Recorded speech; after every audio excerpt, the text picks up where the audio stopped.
Табор пачынаецца там, дзе чалавек дазваляе Богу быць на першым месцы ў сваім жыцці. Сёння на гары вучні убачылі нешта неверагоднае. Аблічча Езуса засяла, як сонца, а адзенне стала белае, як святло. Але вельмі важна разумець, што Езус не стаў іншым. Езус той самы. Ён паказаў тое на гары, кім ён сапраўды ёсць. Той, якім ён заўсёды быў.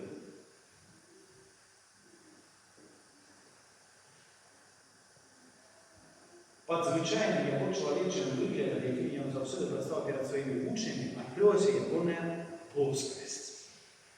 Чаму гэта было патрэбна вучням? Таму што зусім хутка наступіць іншая гара.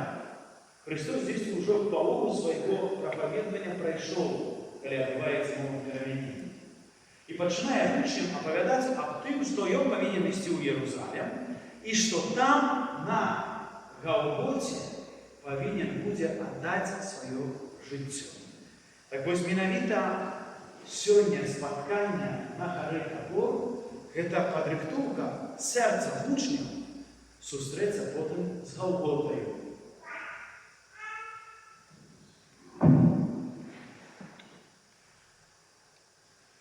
Бог дае святую не для таго, каб мы уцякалі ад крыжа, але каб не страцілі веру, калі ў нашае жыццё прыйдзе крыж. І гэта вельмі важна для кожнага з нас. Дарагія браты і сёстры, Галгота ў нашым жыцці прыходзіць пад розным вобразам. Для кагосьці гэта хвароба, для кагосьці гэта смерць блізкага чалавека, непаразуменне ў сям'і, праблемы з дзецьмі, адзінота, расчараванне, страх за будучыню і гэтак далей. Часам чалавек пытаецца: «Пане, а дзе ты?» І здаецца, што Бог маўчыць, што Бога побач няма. Свята перамянення Пана адказвае: Бог не знік. Той самы Христос, які зяе на гары Табор, будзе ісці разам з вучнямі, а гэта азначае разам з табою таксама і на Галготу. Хрысціянства не азначае жыцця без турботаў і без цярпення. Але хрысціянства абяцае, што цярпенне не мае ўжо апошняга слова. Апошняе слова належыць святлу ў васкрасенне, належыць Христу. На гары Табор разам з Христом бачым двух чалавек. Бачым Майсея і бачым прарока Іллю. Майсей, які прадстаўляе закон, Ілля прадстаўляе усіх прарокаў. Увесь стары запавет паказвае на Хрыста. Усе Божыя абяцанні спаўняюцца менавіта ў Хрысце, бо гэта поўня часу, калі Христос прыходзіць у гэты свет.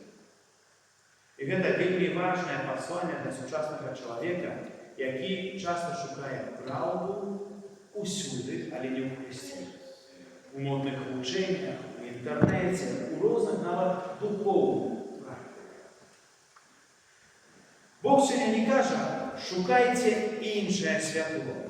Ён кажа: «Гэта сын мой умілаваны, яго слухайце».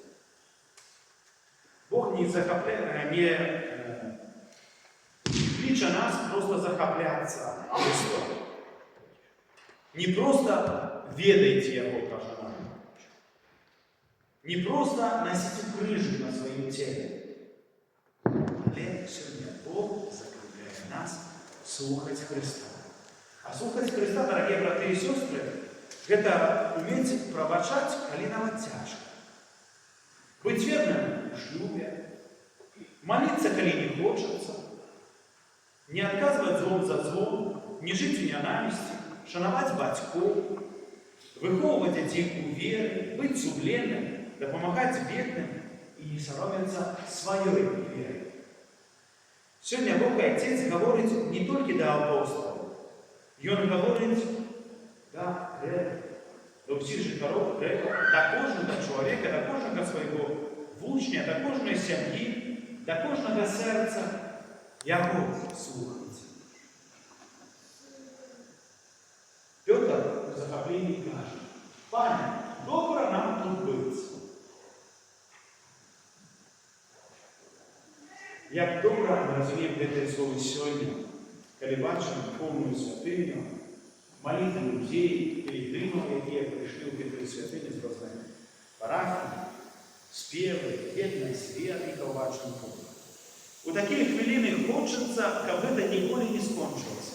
Тобто сьогодні переживає сама Петро. На горі каже: Пане, тут добре, давай тут застанемося.